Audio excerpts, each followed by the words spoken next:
il est temps de passer à ce qu'on voit ici sur ce plateau. La belle écharpe de Rémi qu'il a mis sur les Vendée Les Herbiers Football, celle qu'a ramené également David. C'est celle de mon boucher. David Philippe. Boucher des Brousilles. Alors, on le salue, je le cite. On le salue, le Benoît, boucher des Brousilles. On lui fait un petit coucou à Benoît, évidemment. On va assister. Est-ce que d'abord, vous allez tous ce soir au stade? Bien sûr. Mais dès après l'émission, je file là. On file tous. Bon, d'accord. Ça sera pas ouvert. Si, moi C'est j'y vais. 19h30 l'ouverture des grilles. Mais J'ai les clés, moi. 19h l'ouverture des grilles pour match à 21h. Les supporters, pardon. Oui. Ah, les supporters 19h30, je crois. 19h30 peut-être. 19h30, ouais. Je pensais au journalisme, moi, pardon. Demi-finale de Coupe de France. Alors, on a tout entendu. On a entendu historique, événementiel. Il y a eu tous les superlatifs employés. Est-ce que cette demi-finale, Rémi, Les Herbiers, Chambly, est le plus gros événement de Coupe de France qu'on ait vu depuis un petit moment? Ah, je pense, ouais. Bah, après, c'est jamais arrivé que 2 clubs de national arrivent à ce niveau-là, en demi-finale. Donc voilà, il y a une place en finale qui est en jeu. Ça, c'est incroyable, quand même. C'est incroyable, ouais. Ça va être, je pense, un match super sympa à voir. Bon, au stade oui, vas-y, David. Je pense que ça supplantera Carquefou. Qui était en quart de finale, on le rappelle, en 2008. Qui avait battu en 8e Marseille. Et qui avait été battu. Ça supplantera si les Herbiers gagnent ce soir et vont au Stade de France. Il manque encore Ils n'ont pas battu de Ligue 1, ils ont battu 2 Ligue 2, ce qui est déjà très bien. Au contraire de Chambly qui a battu Strasbourg. Cet exploit, même si ça ne sera pas un exploit de battre une équipe de nationale, mais le fait d'aller au Stade de France, là, on s'en souviendra tous dans 15 ans. Voilà. Pour toi, c'est pas, on s'en souviendra pas. Si les Herbiers passent pas cet écueil, ça fait quand même 2 fois la Beaujoire. Ouais, Une première fois 22 000, là, guichet fermé. On n'a pas vu de guichet fermé, c'est Nantes cette année. PSG. PSG, bon, alors on va enlever le PSG alors. Mais je te parle, alors, nous on s'en souviendra parce qu'on l'a vécu. Oui, sur un plan national. Voilà, mais je te parle plus sur le plan national. D'accord. Fred? Les Vendéens s'en souviendront. Oui, tout le temps. Oui, non, je pense que c'est un double événement. C'est un événement local, mais aussi le fait que 2 équipes de national arrivent à ce niveau, c'est intéressant. Moi, ce qui me dérange un peu, c'est que il y a tellement peu de suspense sur le vainqueur final de la compétition que le Stade Malherbe de Caen, bien sûr. Non, mais parce que je voyais des confrères à nous faire un sondage sur est-ce que pour vous les affiches de la demi-finale ne prouvent pas qu'il n'y a plus aucun intérêt à cette compétition. J'ai vu Infosport, non, sans les citer, pardon. Donc moi je trouve ça scandaleux parce que la légende de la Coupe de France, c'est ça, c'est ces petites équipes qui vont loin, c'est ces équipes qui rêvent, c'est ces équipes qui dépassent leur niveau et attirent l'attention et dont on parle et qui se montrent. Donc moi je trouve ça très très beau ce qui va se passer ce soir, quel que soit le vainqueur. Mais malheureusement, on sent bien qu'il y a une espèce effectivement, de côté un peu désabusé de se dire oui, de toute façon, si c'est pour taper le PSG en finale, c'est pas la peine.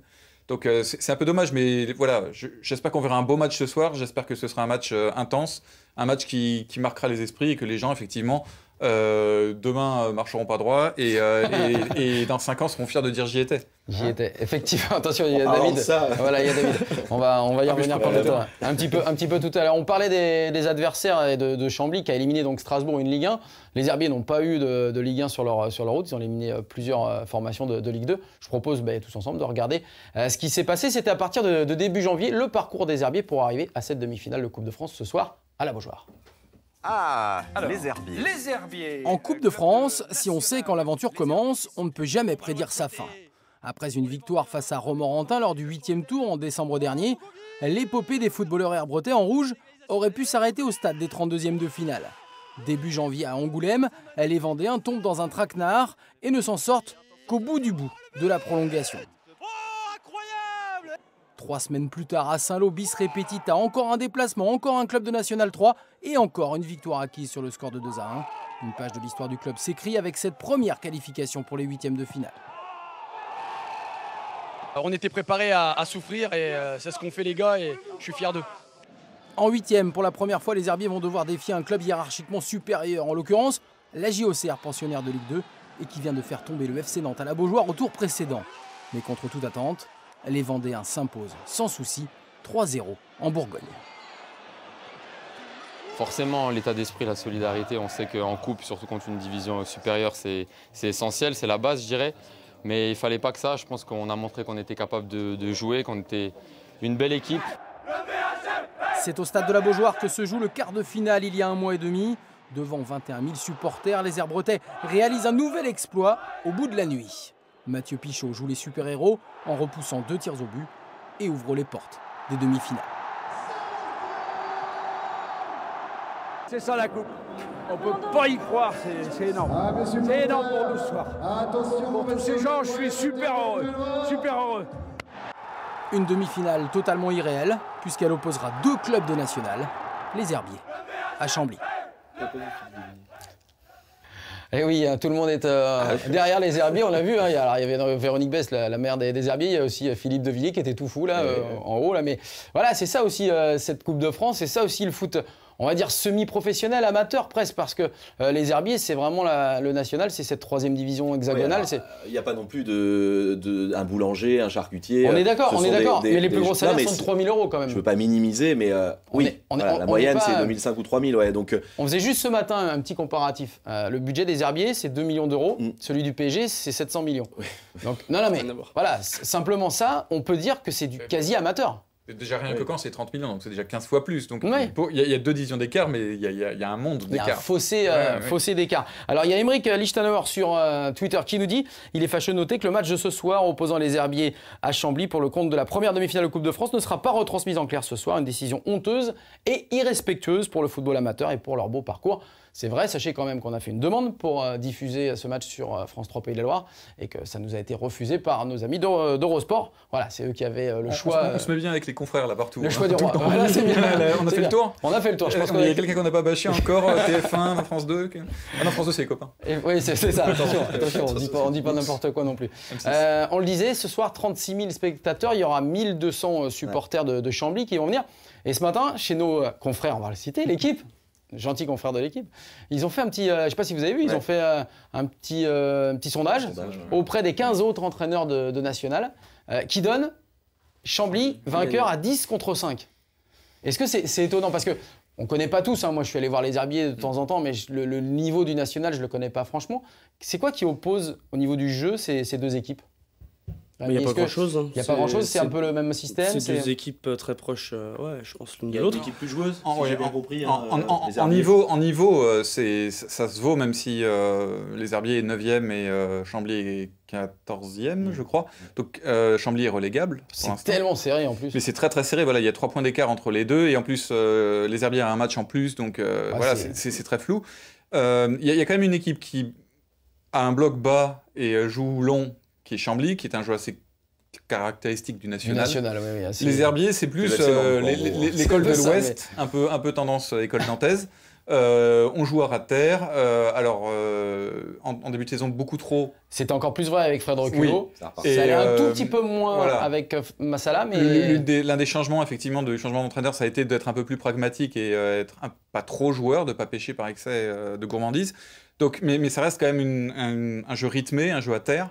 Ce qui peut pour moi, je suis assez surpris effectivement de ce sondage. Je pense qu'avec l'avantage du terrain, la connaissance du terrain, parce qu'ils ont déjà joué à la Beaujoire, ce qui n'est pas le cas de Chambly, ils ont déjà connu une atmosphère avec 20 000 personnes, donc ils ne seront pas trop dépaysés avec 35 000, contrairement à Chambly qui n'a jamais connu ça. Je pense quand même, et la dynamique est quand même meilleure côté les Herbiers, qui est quand même en meilleure position pour se maintenir, alors que Chambly, ils jouent encore leur peau.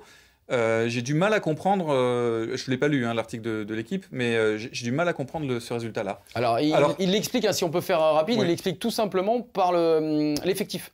Qui est un effectif expérimenté, qui est un effectif beaucoup plus fort sur le papier, qui n'a pas donné toute satisfaction au début de saison et qui n'aurait pas jamais dû se retrouver dans le bas de tableau. C'est jeune, je crois, les Herbiers. Alors les Herbiers, c'est l'équipe la plus jeune. Chambly, c'est l'équipe la plus vieille, la plus expérimentée de national. Voilà. Cela dit, aucun joueur de Chambly n'a joué de demi-finale de Coupe de France non plus, donc l'expérience a ses limites. Mais 36 000 personnes, c'est à double tranchant. Ça peut aussi mettre une pression, inhiber, anesthésier. Enfin, ça peut être compliqué pour ces jeunes. Oui, puis moi j'ai confiance en Stéphane Massala. C'est quand même un entraîneur qui psychologiquement sait très bien préparer ses joueurs. Donc je les sens, je veux bien les croire vaccinés à ça.